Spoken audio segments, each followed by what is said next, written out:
Thanks so much. First, can I ask for a huge hand of applause for everybody who's been sleeping in that park for the last 2 weeks?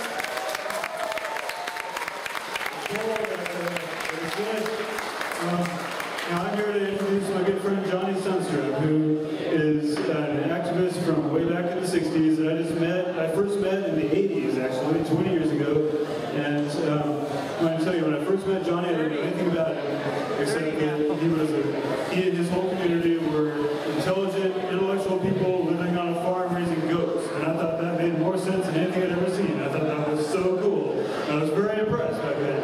And then I found out a little while later, while me and Johny were actually knocking out the goat shed, I found out that a bunch of stories came up about things like Columbia University and about Chicago in '68, and things like I was, whoa, wondering where my revolution was, you know?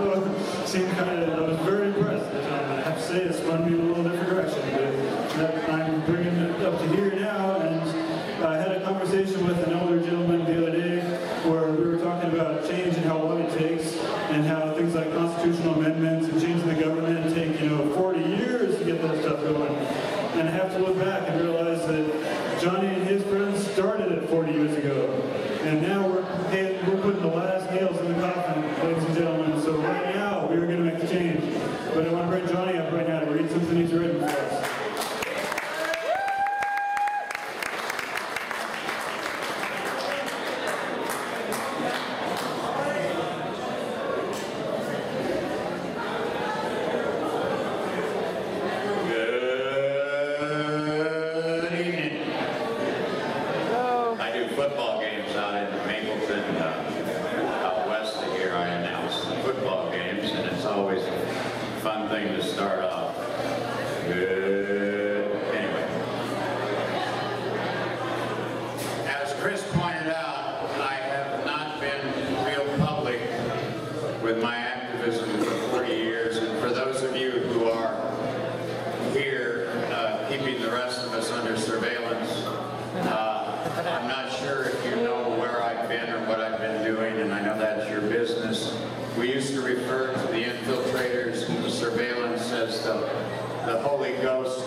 Came up through the 60s with a young group known as Up Against the Wall MFs.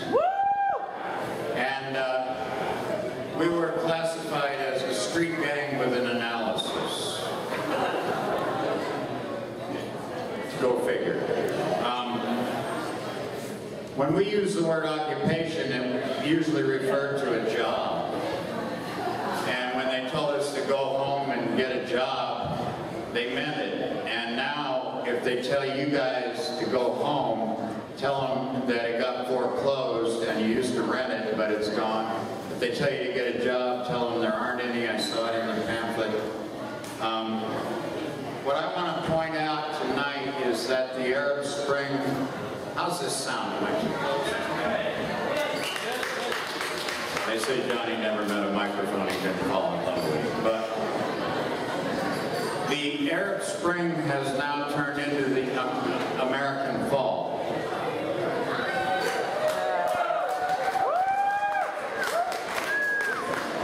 And in order not to be exclusive, I think we need to have a little bit of empathy for the 1%. So what I'm offering is a proposal that we offer membership in the 99% to the 1% if they donate everything they have that made them 1%ers. And then they become eligible to be in the 99.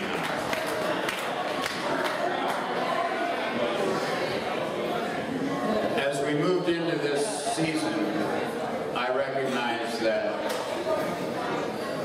winter weather and the impatience of the police state were going to make it really hard on the Occupy movement. And so I wrote something that a message from my generation to the youth. And I have been asked to read it. And if it's all right with you, I'm going to do that.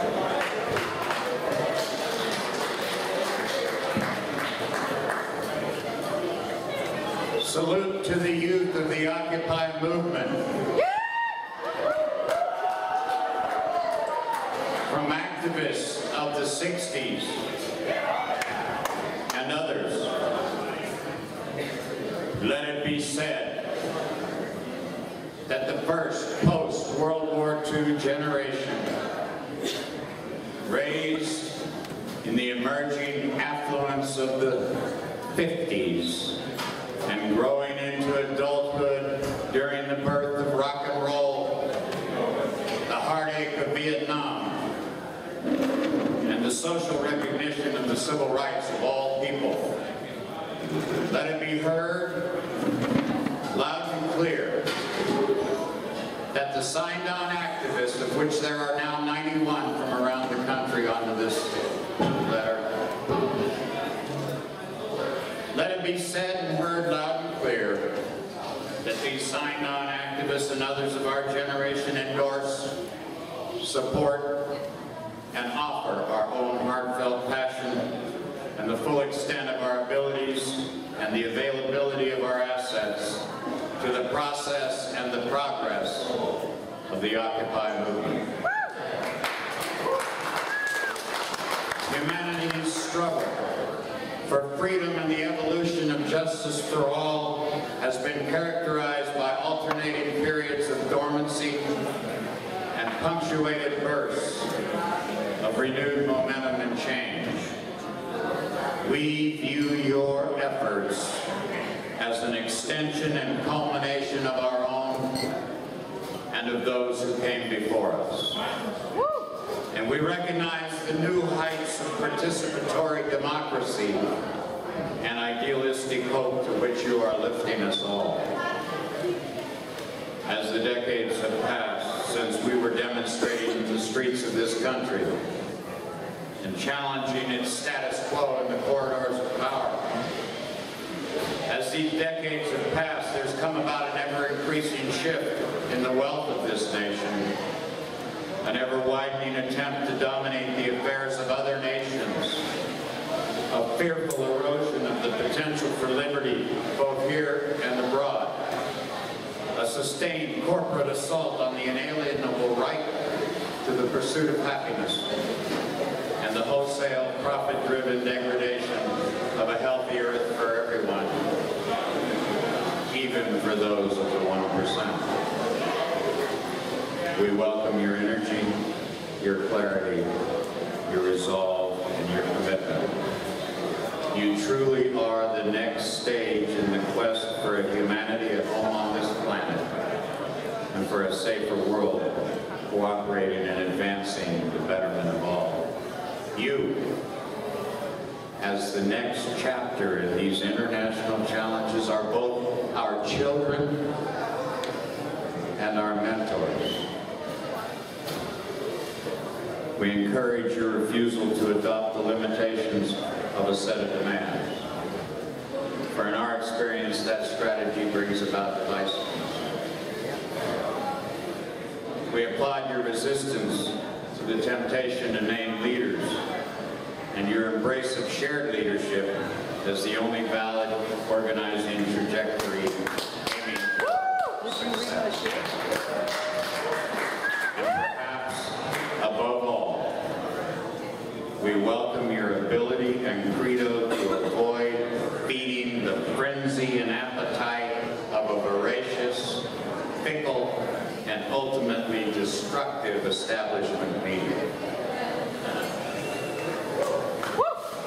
We pledge our resources, our remaining health, our prayers and our dreams to the service of this universal cause.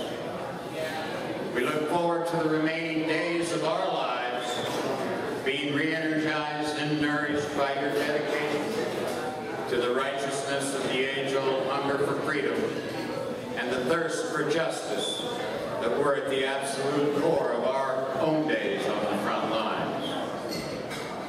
are now at the heart of this momentous movement and will always be the focus of an undying vision of life worth living for all people everywhere.